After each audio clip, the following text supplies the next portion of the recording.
Hello friends, મારી ચેનલમાં તમારું સ્વાગત છે. આજે આપણે ચોળી બટેટાનું શાક બનાવશું. ચોળી બટેટાનું શાક બનાવવા માટે આપણે સૌપ્રથમ કુકર લઈશું, ગેસ ઓન કરીશું.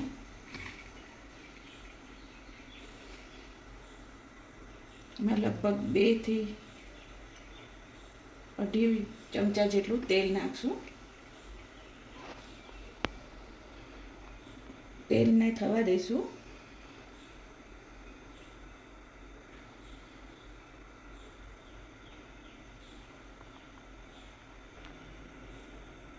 તેલ આપણું લગભગ થઈ ગયું છે. હવે એમાં રાઈ નાખશું. થોડી રાઈને તતડવા દઈશું.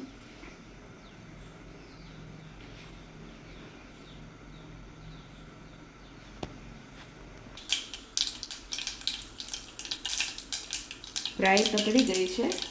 ગેસ સ્લો કરી એમાં હિંગ નાખશું, હળદર નાખશું, ત્યારબાદ ચોળી વઘારશું. 300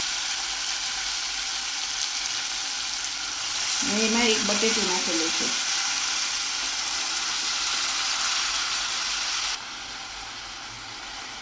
હવે એમાં મીઠું નાખશું.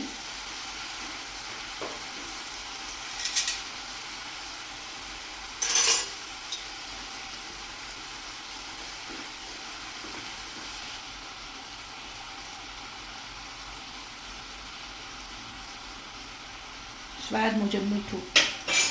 પછી એને સારી રીતના હલાવી લઈશું.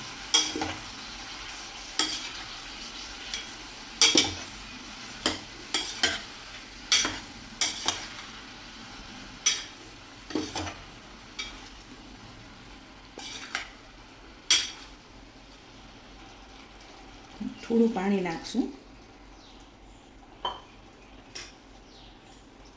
ત્યારબાદ લાલ મરચું નાખશું.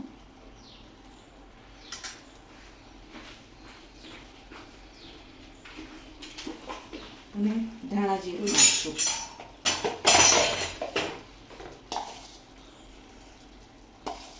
આ નાખીને હલાવવાનું નહીં, બાકી શાક કાળું પડી જાય. હવે આવી જ રીતના એનું ઢાંકણ ઢાંકી દઈશું.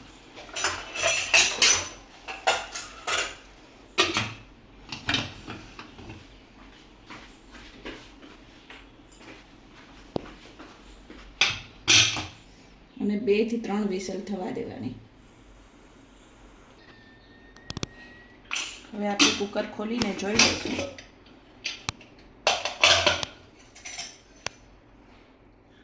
આપણું શાક સરસ બફાઈ ગયું છે. હવે ગેસ ચાલુ કરશું, ઓન કરશું થોડો સ્લો ગેસ. અને આને એકદમ સારી રીતના હલાવી પાણી નીચે થોડું ઘણું હોય એ બાળી નાખશું.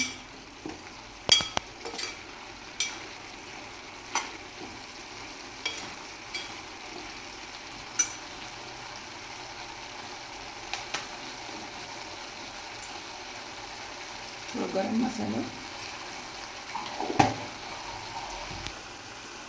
થોડી ખાંડ નાખવાની.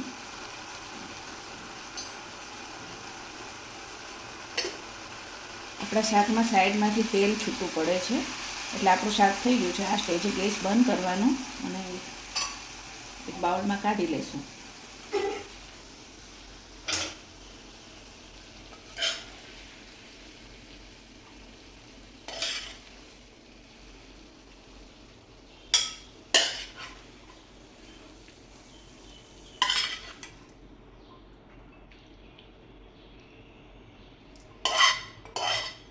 કોથમીરથી ગાર્નિશ કરશું.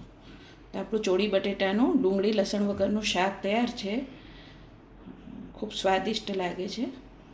તમને મારી આ રેસીપી ગમી હોય તો મારી ચેનલને લાઈક કરજો, સબસ્ક્રાઈબ કરજો અને શેર કરજો. Thank you.